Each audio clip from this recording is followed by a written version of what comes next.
The road for Battlefield 6 continues once again, as we are following up with our Season 1 with its brand new update. What's up troopers, my name is Neon and welcome to a new video. Getting back-to-back updates is usually not a common thing when it comes to Battlefield games. The fact that we got an update last week and we're going to get an update today, this is some good news.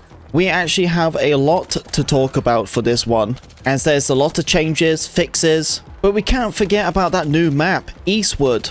I've been hearing a lot of praise about it, so I'm really hoping it's going to be good. If you have the chance to play, then let me know in the comment section below how that map plays out for you. We will be getting a new shotgun and a pistol as well, and we have a new game mode called Sabotage. Although I am happy with the content with the game so far, this game definitely needs some work. I'm not saying that because it's broke or anything, because I don't believe that, but it definitely needs to be worked on to sort out some balancing and just give the overall quality of life experience. But we do have a lot to talk about, so sit back, relax, and let's get into the updates. So starting it off, we are talking about the Sandbox map. What does that mean, Leon? Exactly what are you talking about? This is some quite interesting news. For people who like creating their own custom maps for Battlefield, well, the way to really do it was to actually play original Battlefield map, and then you just add your own way. Well, the Sandbox is basically just going to be like level 1 design, where it's completely open and there's nothing there. You basically are just making the map from scratch,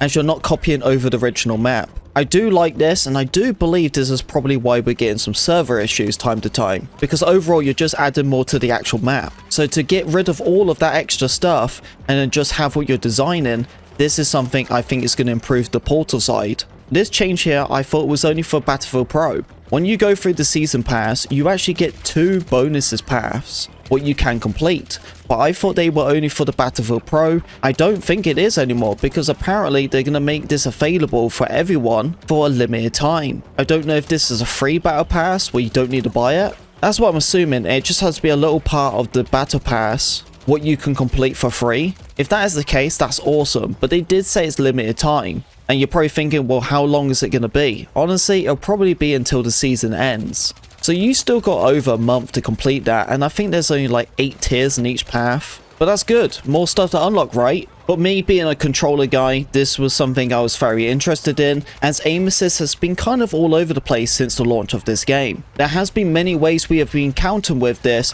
to give you guys a better overflow experience. That's just really by just turning down your aim assist. Originally what happened is when you was on the target, your sensitivity speed would be way too slow than what it's supposed to be. And the bubble of the target, it honestly would like kind of push you away, especially if there was multiple targets. It just wasn't a clear flow of aim assist, and they're going to reverse this back to this aim assist what it had in the beta, but they're going to be working on what they originally had. Clearly it means that the aim assist what they had for this game just didn't work, but they know that the one in the open beta worked really well, so they're just going to build from that. Kind of a good save really, because if they wasn't going to build on the open beta, then they really wouldn't have anything else to work on except the only one what they actually had, and that will probably take a while. So it's nice that they're taking a good step back and pretty much giving more of a reset to the aim assist. They said this is going to help a lot more when it comes to medium to close ranges. But I don't want anyone to freak out, because every time I always keep seeing and hearing about this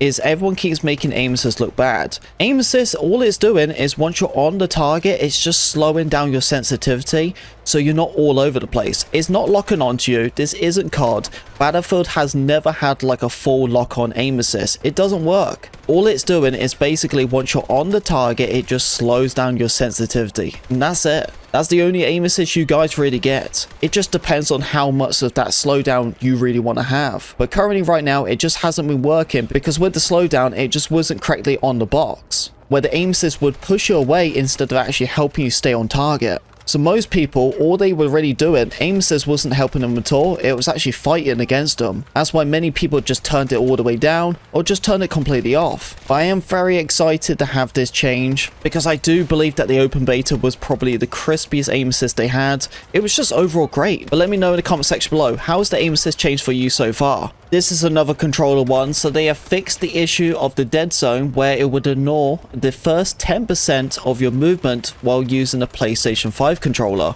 and this will also be on PC as well if you was using the same controller. I definitely noticed this because I've been messing about my dead zones, and when I slightly move my stick, nothing happens, and then I start getting a response. And it's exactly what they said. It's like the first 10% I'm getting no input at all. I'm really glad to see this change, and hopefully it's going to be a good one. Dude, I feel like I have to change so many of my settings sooner or later. But don't worry, I will give you guys a good aim assist setup guide, so don't worry about that. That'll probably be on tomorrow's video. I've been reading a lot of comments about this one. There will be times where you jump out of a vehicle and your hit registration is not there. It's off to the pub having a couple of drinks. Well, it looks like they are fixing this one as well, so you can leave the vehicle and take down the enemy while your hit registration is right there with you. I don't understand how this even happened, but they have fixed it, so we shouldn't be getting this issue anymore. Definitely a silly bug, isn't it? Now we're on some juicy stuff. It's the bloom or dispersion, whatever way you want to call it.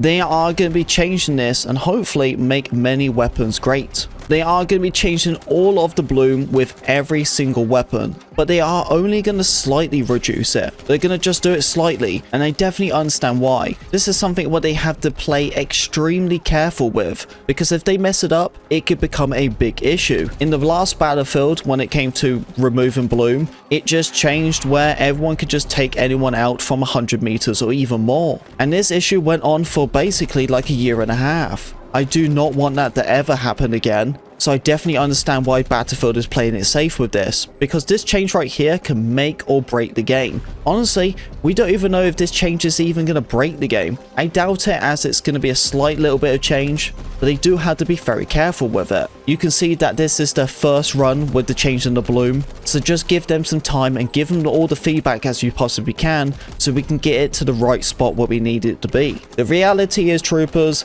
the bloom or dispersion, whatever way you want to call it, is not going away. You really need spread in the game. You have to. If you don't have spread in the game, it's just going to be too easy for too many people, and you're going to get takedown on so many ranges. And then if you really want to stop that problem from ranges, yes, I suppose you can reduce the damage for a lot of weapons, but it's just a massive deal to mess about with. We can obviously see that they are trying to do stuff, but they just don't want to do anything major. But with this change, some of the recoil patterns will be changed with weapons. They probably realize that some of the assault rifles are going to be extremely deadly. I do want to say though, keep an eye on the M433 and keep an eye on the MVO. I want you guys to let me know in the comment section below, how are them weapons performing for you? Because right now, they are extremely good guns, and honestly, I feel like the one thing's lacking on them is the bloom. If they've reduced that, can you imagine how good they're going to be? They're fixing some clipping issues when it comes to your attachments. You probably are more aware of the laser sight one, where you're using it and your laser sight is not actually exactly where it's supposed to be. It kind of be all over the place. Sometimes people are seeing like 2 laser sights on their guns. That's going to be fixed also. There is so many stuff in this patch note. I honestly just have to drop a link for you guys in the comment section below or the description, because there's just actually a lot to talk about. Instead of making this video an hour long, we are just picking the best bits out of it. And in the maps and modes, there's one thing that was pretty interesting what catch my eye. They are fixing the matchmaking logic to prevent late stage match joins. There's probably been multiple times where you guys join a game, that team's getting completely dominated, or the game's basically over. You really want to just join a match where it's brand new or at least halfway through. Well, thank goodness we're going to be experiencing that. The challenges are going to be improved, so you guys are going to have a bit more of an understanding on how far you're progressing with some of them. The amount of times that I've checked my challenges to see how far I'm going is crazy. I really just need to have a little bit more of a better understanding on how far I'm really going. I love doing the challenges, they're just a little bit confusing sometimes. This is a change for the controller, guys. How many times have you looked at your thumb and go, oh man, I got a dent in my thumb just by sprinting all of the time? There's going to be a new setting change where the only thing you need to do is just push your stick forward and you're already fully sprinting. We got to see how exactly this is going to work with movement wise, and I will be trying out this setting myself to see if it's actually a good thing to use or not. But I am happy to see this change because it's really going to save a lot of pain on your thumb. The amount of times you have to keep clicking that button with your thumb to sprint, it just gets to a point where you just get a dent in your thumb, or your thumb is just hurting because the amount of times you keep hitting that button. Just hitting the stick forward to fully sprint, I really am happy to see that change. They also said with a massive patch note of all the updates when it comes to audio, they said that they are trying to improve the audio when it comes to footsteps, so it should be better now.